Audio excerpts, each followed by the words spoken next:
So today we will be going and seeing how to create a user. That is the first method, UDF. So I will take you directly into the system. We'll log in here, go into the home page, and for creating the user we need to download the template. So for downloading the template, what we need to do, we have to again go to employee export. So it's still, yeah, so it is still coming here. I will go to employee export.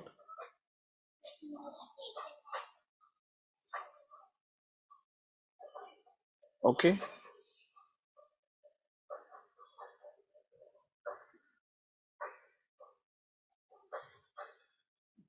okay, now I go to export template. I just downloaded the export template. I will open this template. I will show you how it will look like. Can you see the template here? Is the template is visible?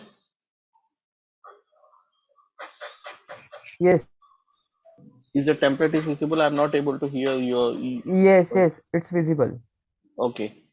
So now it is a blank template. Yesterday when we were doing the topic for the proxy management, we have seen a master sheet, right? So all the data was filled. Now you want to create a user. So how you will go and create a user? We need to fill all these details which is showing here. Okay. And then we need to import it. Okay. So this is the template which we have downloaded from employee export. Okay. So I will download the details here and for creating a user. Okay, again I will go into my system and let me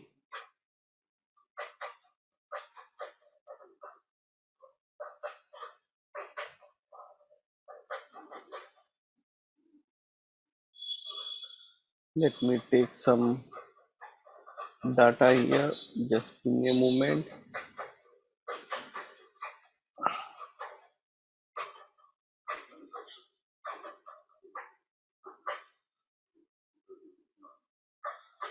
Is my screen visible now?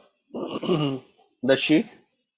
So this I have just created for my another batch. So we have a blank template here which you can see here. This is a blank template. So what I will do, I will just copy it and then we will go and edit it so that it will be easy for us for creating. But in a real time you will be getting the data, and from that data you need to align it and copy and paste it here. Okay, so the status for creating, we keep it as active. User ID is the unique one what we are taking. Okay, we should assure that sometimes customer want the user ID should be the email ID, so we should confirm that the what is the user ID which we need to take, or they are currently using some user ID, they want to continue with that, we can go and take the same user ID. Okay, so I will just update it with a, I'm creating a user here.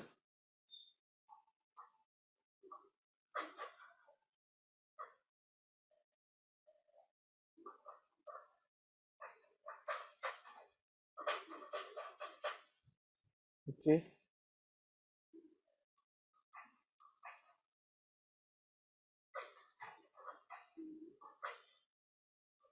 okay,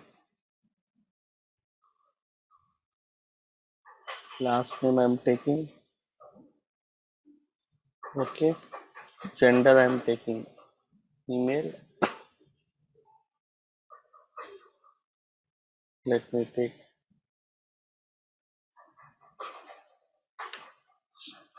Okay, if I'm not assigning any manager, I will keep the manager as this is the text I have to keep, that is capital no underscore manager. Okay, in the capital I will keep as no underscore manager. In the HR case also, if I'm not assigning any HR to this user, I will keep it as no underscore HR. Okay, I have already created the department and the job code and everything so I'm not changing anything. I will be going with the higher date. So let's take and the higher date, the date format will be MMDDYY. Okay, MMDDYY. So the first is the month. So let me take something. Um, let me take. I'm taking Feb. I'm taking first Feb. Okay. Business phone number. I will change the business phone number. Okay. And again I will move in a real time. You will be getting all the details, the address, the state, the zip code, country, everything you will be getting. Here it is a dummy system, so we are not filling all these details. We can able to ignore it for creating the user. Default language, by default it will be coming as en underscore us. And again when you scroll down, you will find two things, that is person id assignment, person id external, and you have option that is assignment id external. Okay, so this we are taking the user id, whatever is the user id, that we need to keep the user id here. Okay, so we have to go here. Okay, and copy this and just paste it here. Okay, this is the part which we need to do, and like this you can able to create multiple records. First of all, you have to create a record here, and then you have to save it here. Okay, so I will be saving this record. So first of all, I have downloaded it, so I will save it. So after saving it, what I will do, it is there. I will just close this record. It is there in my download. What I will do, I will go to my download. I think the screen for download it is not showing for you people. Just give me a moment.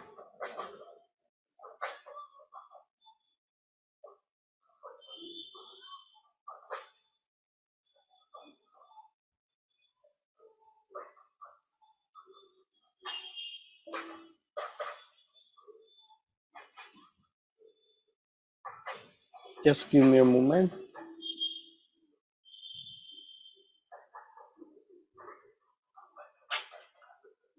I'm just copying.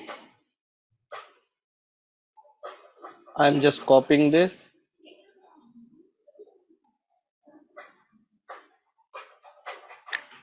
I'm just copying this, and I will be going into the sheet here.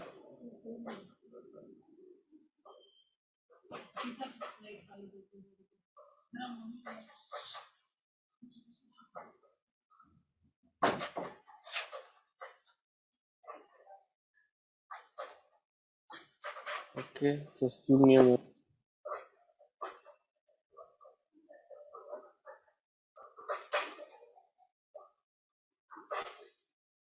I'm just renaming it.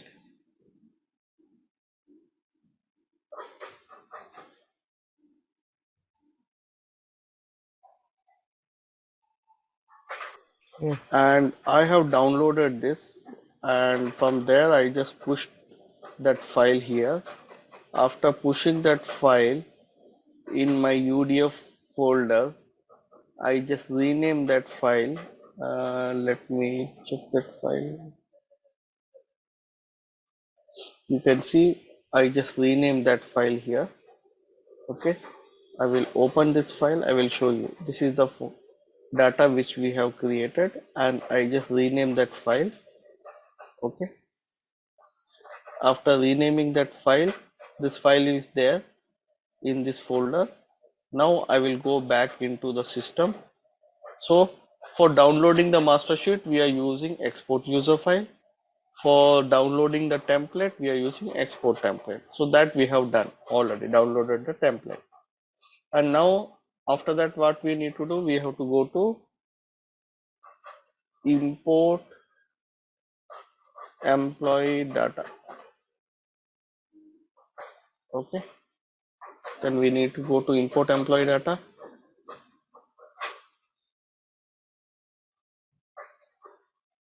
and this file template which you have downloaded, that is a basic import. So select the entity as a basic import. Okay, choose the file. So we have downloaded the file. So actually this is the downloaded file which we have done. So I push this file into my folder. So I can go to training SAP. I can go to my batch folder. I can go to UDF, and that file I just copied here and renamed here. So where is that file here? This is the file. Okay, I will select this file. After selecting this file, the file encoding we are chosen as UTF-8, file local, that is English US MMDD format, and this is a template which you are doing. So just validate the file here. So after validating the file, it should either it should show some error or it should show the successful file is successful. So after this is being done, then we can able to click on import. So you can see the file has been uploaded to the server successfully. Okay.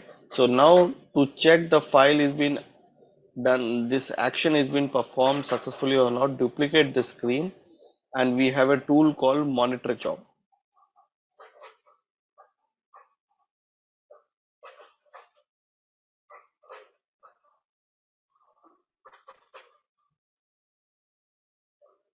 Monitor job. Okay. So we'll go to the monitor job,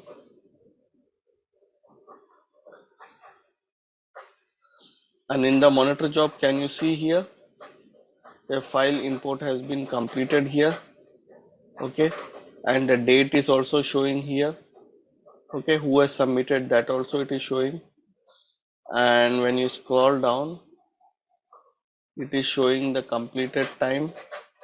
Okay, so we need to check the status here. We need to download the log and open the log here.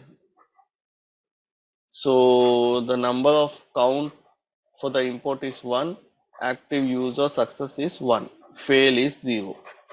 Okay, so with the help of the log you can check, suppose if 100 data is you are importing and 80 is been successful, 20 got failed.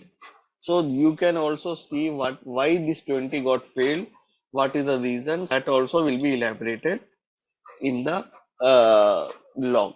Okay, so now when you go and see here, it will show as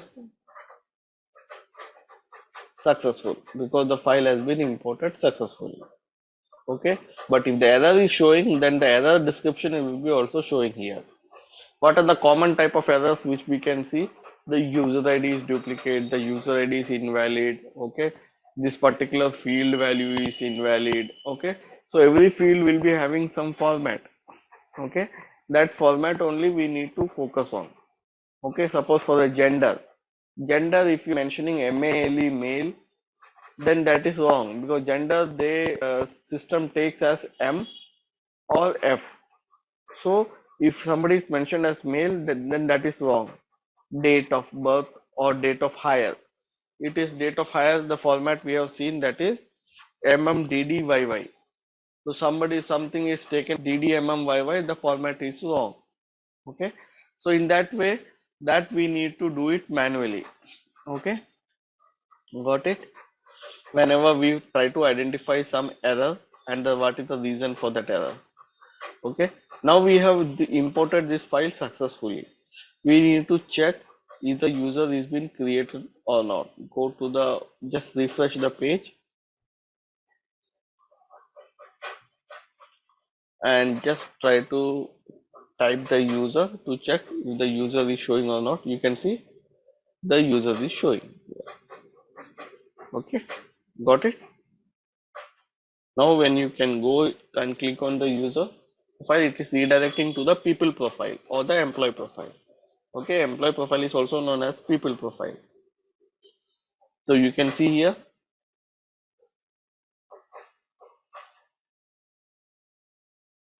okay, where you can see the record is empty because we have not selected anything which is related to the personal information. What are the necessary records necessary data which we need to fill, that we have already filled those data. Okay, that is the reason. If you scroll down, you can see person ID will be there. It is already filled, and then you again scroll down. You can see it has already taken some job code. Okay, higher date it has taken. Okay, so like this, whatever the fields which we have taken in that template, that is already updated here. Okay, and the user will be created. Okay, so here the only difference is that here in the actions you cannot able to find the options, that is termination and everything. So that can be only coming when you are going with the add new employee functionality. But otherwise, in this, when you're going with a UDF for creating a user, these options will not be available. Okay. Any questions? Any queries? How we have created the user in the system? Is this one way to hire, upload data? This is the way where if Employee Central is not implemented, and you want to migrate the data from a non-SAP system to the SAP system, then we will be using this file, UDF file. Okay. Okay, so there is no dependency on the Employee Center. This is a file which is for the success factor. Okay, so if customer is implementing or not implementing Employee Central, still we can migrate the data from a legacy system to the SAP SuccessFactors system. Okay. So generally this file is used for the bulk data, first of all. Otherwise, for creating some users, you go and create the user with the help of UDF also. Even for the inactivation, for making a user inactive also, you will be using this file. Okay, got it? Okay. Okay. So this is one way of going and creating the record, that is UDF. Second method and the fourth method we will start when we go with the Employee Center. Okay. Third method, that is the provisioning. Let's go into the provisioning part.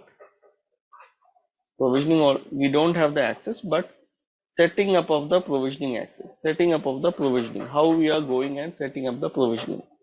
So had I told you earlier the process, how you are getting the SUser ID, PUser ID, that part I already shown you, told you the process. Yes, yes. Okay, so if I have told you, then I will directly take you into the screenshot. So just give me a moment.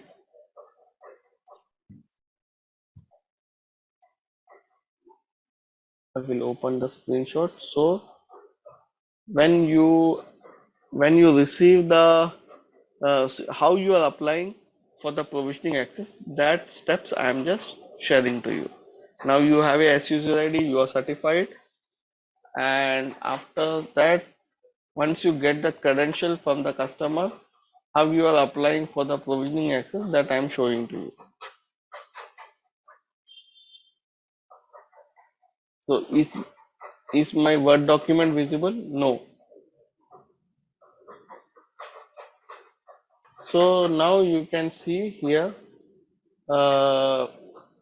there is a process how you are applying for the what you call provisioning access. So the first thing is that you should be certified. Second thing is that you should get an approval mail. So from the customer. So the approval mail specifies what you call all the information, like your company name, company ID, data center number. Okay, the who are the approvers involved into. So all the details will be there in a table. It is a table format which will be we will be getting a sort of approval mail, and that sort of approval mail, uh, once we are receiving and once you are having a S user ID, you are certified, then you will be logging into the SCM cloud operation, this one, www.scm cloud operation. So when you click on the SCM cloud operation, so when you click on the SCM cloud operation, you can able to go and see the username and the password. So the username is nothing but the S user ID, and the password is the password which you have already reset the password.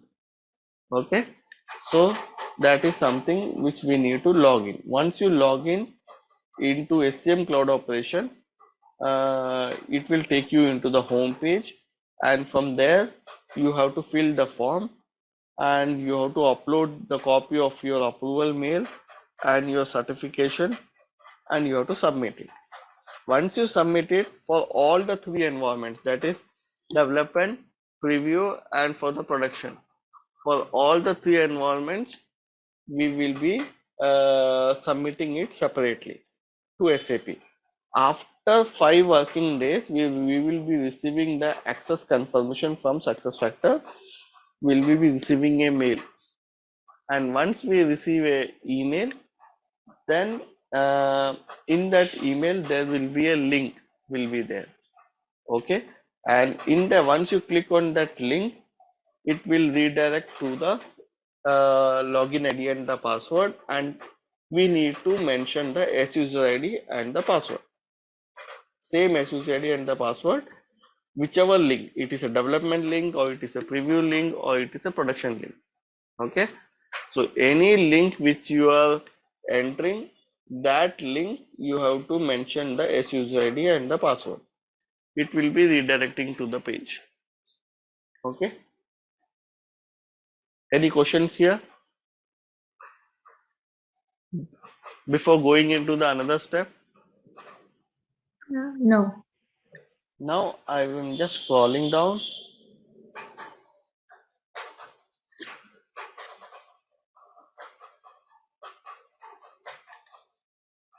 I'm just scrolling down.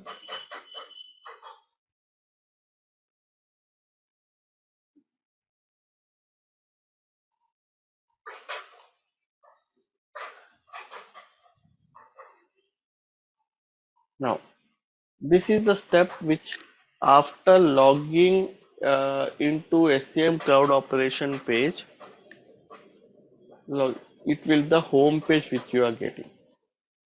Okay, this is the home page which you are getting, and this home page which you are getting, okay, home page which you are getting, there you have to go to the operation request. You will see request form and request status. Okay, and click on the request form. When you click on the request form, you will be getting a pop-up window, and in the pop-up window you will be getting customer instant access request. You have to click on the customer instant access request. Okay, once you click on the customer instant access request, it will be take you into this particular page. Okay, it will take you into this particular page where you need to fill the request ID, the data center, the status. Okay, and then when you scroll down, okay, when you scroll down, you will be seeing the customer name, extended go live date, which you are seeing here in the form. Okay, the company ID will be there, data center location, all the details will be there. So all the details, from where you will be filling all these details, you'll be filling all these details from the approval mail which we have received. So that approval mail will be having all the information, and from there all the information will be filling here. After filling, when we scroll down, you find this option where we need to select to which module you are certified. So for that you need to select that particular uh, certification, particular module which you are certified. So after selecting that module, okay, then the consultant's name, the consultant's name and the consultant's email address will be automatically coming. The consultant's name and the consultant email address will be automatically coming. So why it is automatically coming? Because by default it is linked with your SUser ID. As you are logged in with your SUser ID, so that is the reason the consultant name and the email ID will be showing there. Okay. Then you have a region and the location. So region is nothing at the consultant's region and the location where from which location you are working. Okay. And we need to attach the approval attachment and the copy of your certification, and you have to submit it. This process we have to do it with the 3 times separately. First for the development, submit it. Then again come back, fill the form, fill all the details for the test, another that is preview system, submit it. Then again come back, do it for the production, submit it. So for all the 3 environments you have to submit it separately, and within 4 to 5 working days you will be getting the what you call a mail communication from SAP that this has been approved and you can able to access it. Okay. Any questions here before going ahead? So certification is mandatory for provisionary access. Yes, yes. Certification is mandatory. Without certification, you will not get SUser ID, na? And without SUser ID, you cannot do this formalities which I am showing you, going into it and applying it. Okay. So right now you can go without the certification. You can practice yourself, and you can after completion of the training, you can practice and you can apply for the jobs, so that you can try without your certification and you can try on the basis of your knowledge. Once the interview is converted, then what you can do, you strategically you can ask your company that to provide the certification hub.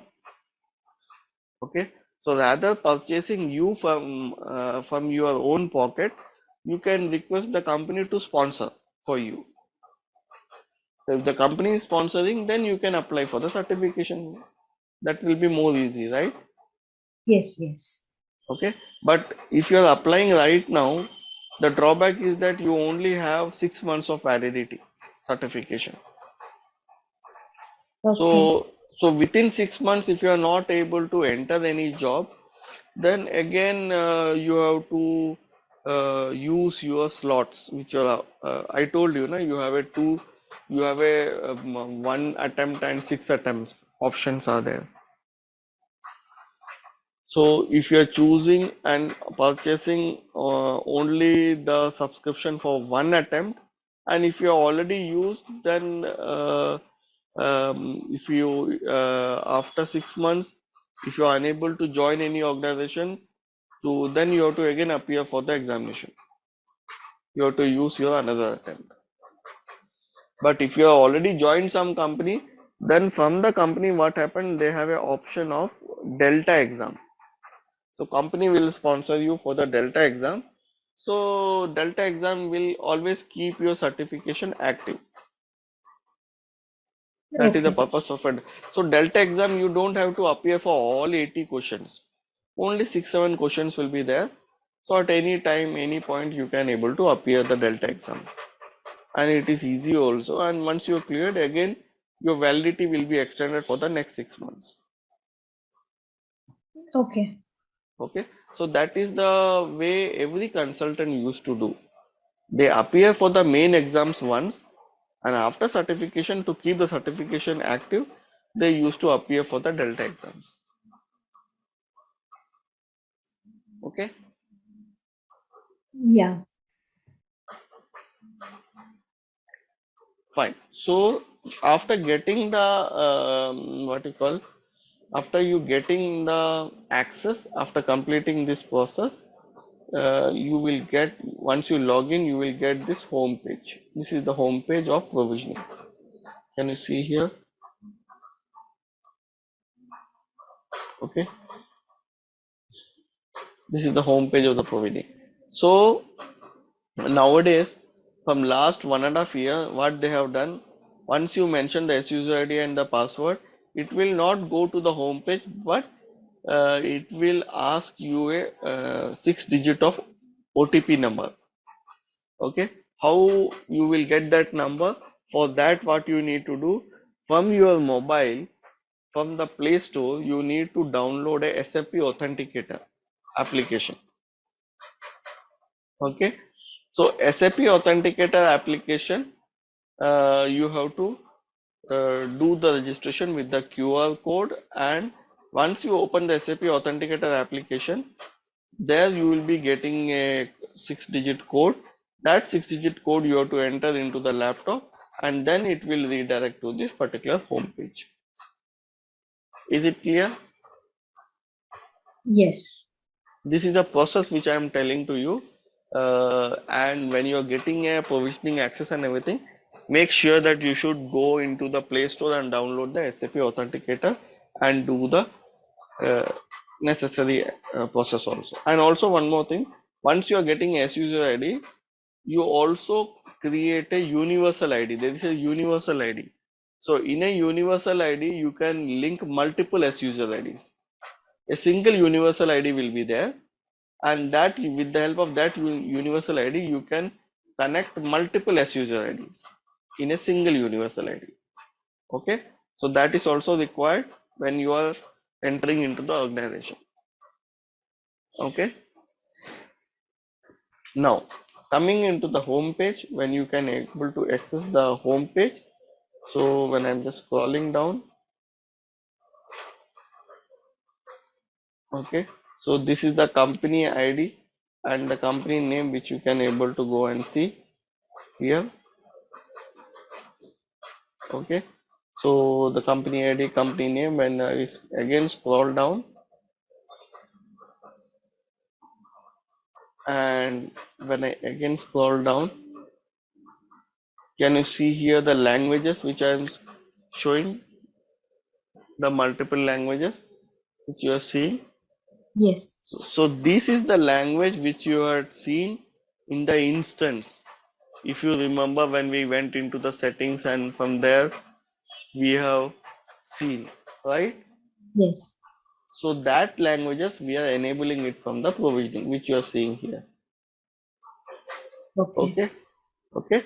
So every customer, by see, in a real time you will not be enabling all the languages. Suppose your customer is based in UK, so they have a business in France, they have a business in Belgium, and they have a business in Netherlands. These are some countries which they have. So they will only enable the local languages. They don't want to enable all the languages. Got it? Yes. And those enabling part will be taken care during the implementation phase by the implementation consultant, and will be doing from the provisioning. After that, when you scroll down further, so now SuccessFactor has around 9 modules. So you can see all the modules. You can see the success, and each module will be having some configuration features. So you can see succession management is there, and then when you scroll down, you can see compensation management is there, and when you scroll down,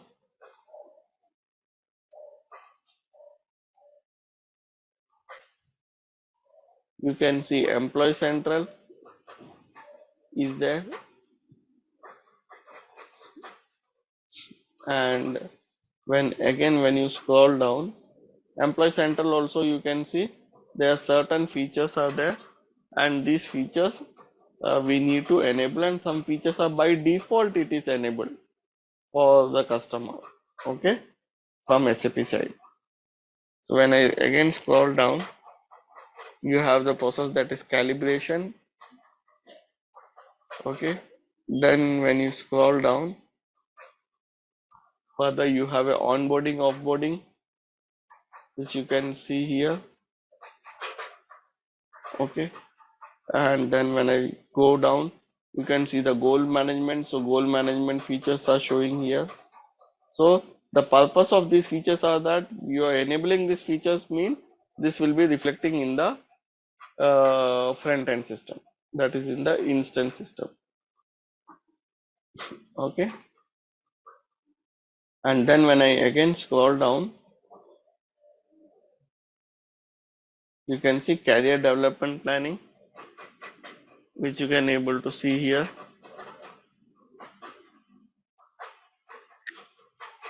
Career development planning is there, and when I again scroll down, you can see variable pay is there, analytical and dashboard. So all these, so what you are seeing a sequence of all modules, and all modules features are showing.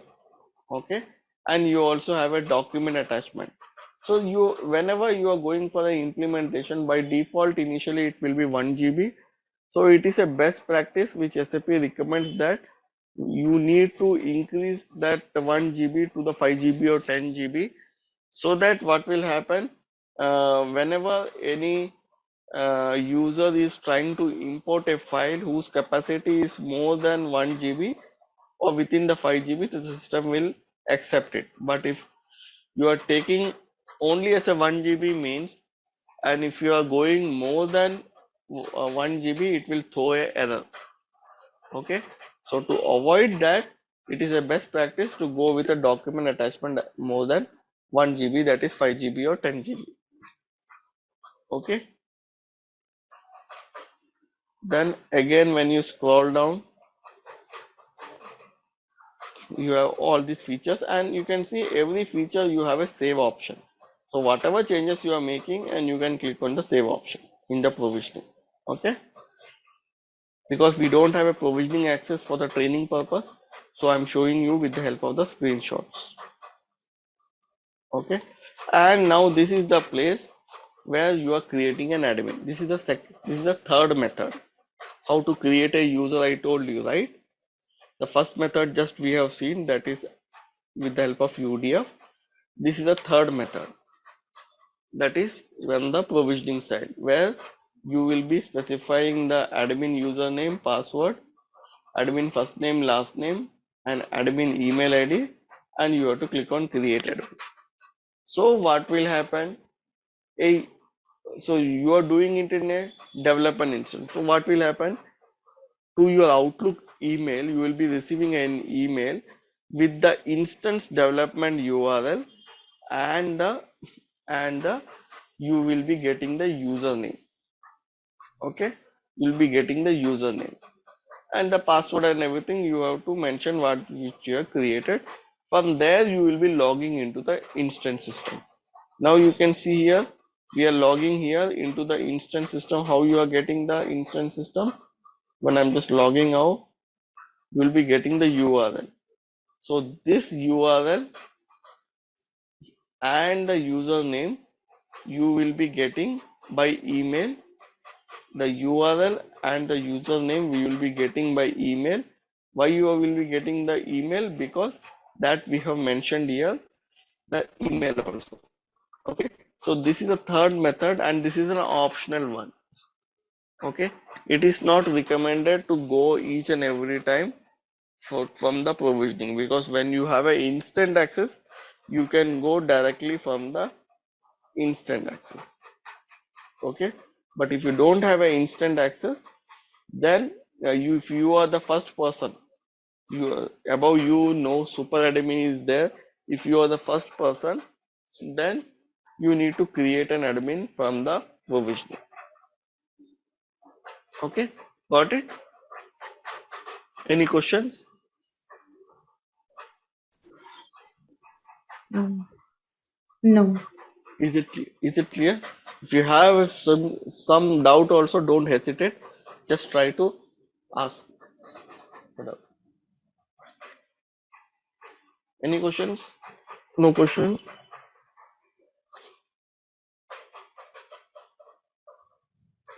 Okay. So after getting the access, there are some 6 activities which we need to do. We need to enable some 6 processes. So what is that process? I will take you.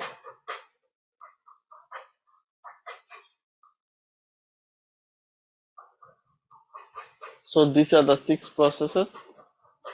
Initial stress setup in provisioning architecture, that is activating the language pack. So you've seen, right? For activating the language pack, had you seen how to activate the language pack? So that is one activity. So when second is activating the profile v12. So activating the language pack, from here we need to do it, and activating the profile v12. Activating the profile v12 means whenever you are, now you have seen we have created a user by name Shalini, right? Now when I am just clicking on that user Shalini, it is taking me into the employee profile, right? This is the employee profile. So how it is coming to the employee profile? Because in the provisioning, okay, we have an option that is called as a profile v12. Okay, when I scroll down, I'm just zooming the screen again. When you scroll down in the provisioning, you have to search for profile v12. Okay, so in the profile v12, we need to enable this profile v12, then only it will redirect to the home page. Okay, is it clear? Yeah. Yes. Now again, when you scroll down, what is the another activity which we need to do?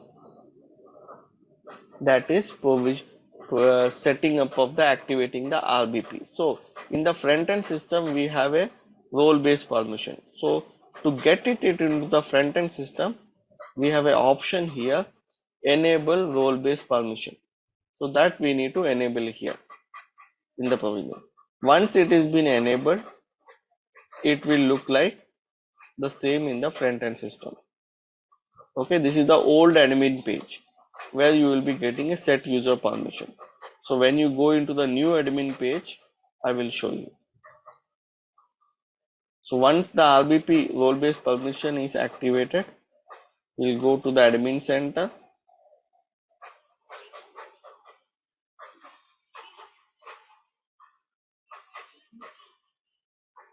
Okay, we'll go here and then we will go to select see all.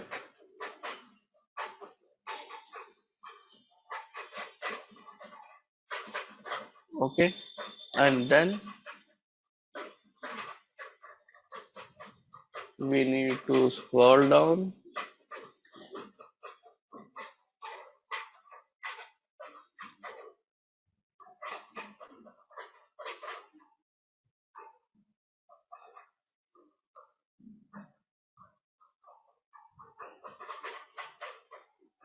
Can you see here set user permission? Yes. Okay, this set user permission will only come when you are enabling this option, which we have seen above, this one. Okay, so earlier time the admin page looked like this. Okay, now they have came up with the new admin page, that is it look like this. Okay, so here in the admin page, this section, if you want to get this section, we have to enable that activity there in the RBP. Got it? Now again scrolling down, the another part is document attachment, which I told you. It has to increase from 1 GB to 5 GB. Okay, this is one activity. And other part is the whatever the module which you want to have, you have to enable that module. Okay, so altogether this is the 6 activities which we need, any implementation consultant need to perform from the provisioning system. Okay, is it clear how the provisioning look like? What is the process of applying for the provisioning? What are the 6 activities which has to be enabled from the provisioning initially? Any questions here altogether?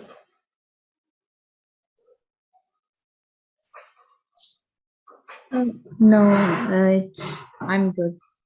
And here in the provisioning, we have also seen how to create an admin. That is now optional. That option also we have seen. So UDF we have completed, provisioning part we have completed. Okay. I have a little, a small question.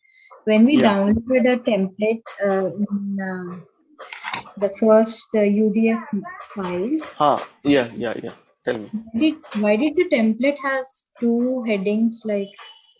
Yeah, two headings. The reason is that one is the standard one is the label one. Okay.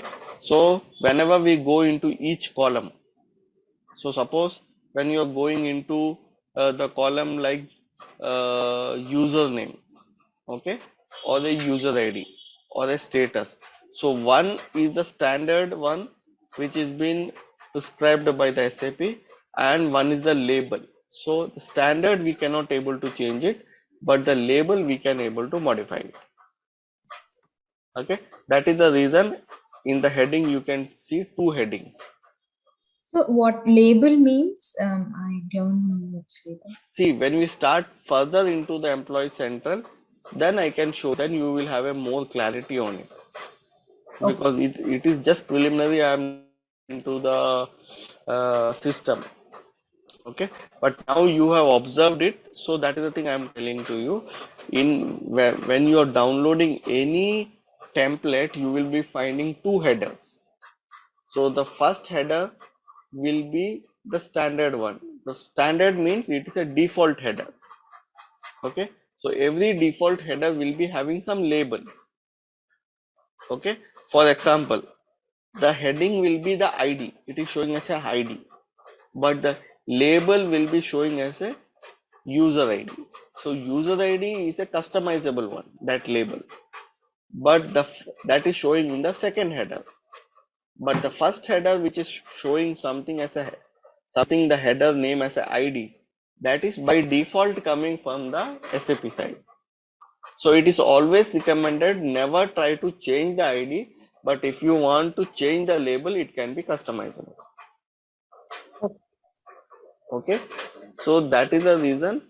Now see, all these things which you are seeing in the template, it is what? Employee related fields, right? It Yes. is an employee related field which you are trying to add value, right? Your Yes. first name, last name, middle name, country, date of birth, all these are the what? All these are the fields, employee related fields. Okay. So when we start with employee central, I will show you how these fields are configured. So when you are configuring this field, every field will be having two things. One is a ID and one is a label. Got it? Okay. So now you are seeing in the first name or in the last name, two headings are there. So the first heading is the standard one, which is coming from the SAP. Second heading can always be customizable as per the customer requirement. Suppose you don't want the name as a first name. Customer prefers that it should come something else. Okay, so you can change the label, and that changes will be reflecting in the second header. And the first header, we should never touch it wherever we are doing the configuration. Okay, Okay. so that is the difference. It is showing as a two headers. So every field will be having the two header. Okay, one Okay. is the ID and one is the label. Okay. Okay, got it. Yeah. Further, practically I will show you in the system. When we go with the employee central fields, then you Okay. can see the comparison. Now you, at the time, you can correlate the same with the template easily. Okay. Yeah, great. So yeah, so here we comes to an end of creating the template, and also we have seen the another method from the provisioning, how to setting up the provisioning, how to apply for the provisioning access, and then we have also seen how the provisioning look like and what are the activities which we need to do in the provisioning. So all these things we have completed today. And for the first, the important thing, you should have a SUser ID to apply for the provisioning access. The entire process I have shown to you. This is something like a real-time work which you are going into any project, you are doing the onboarding process. Okay, so during the onboarding process, you should get the provisioning access by yourself. Nobody will help you. Okay, so this is the process every consultant has to follow.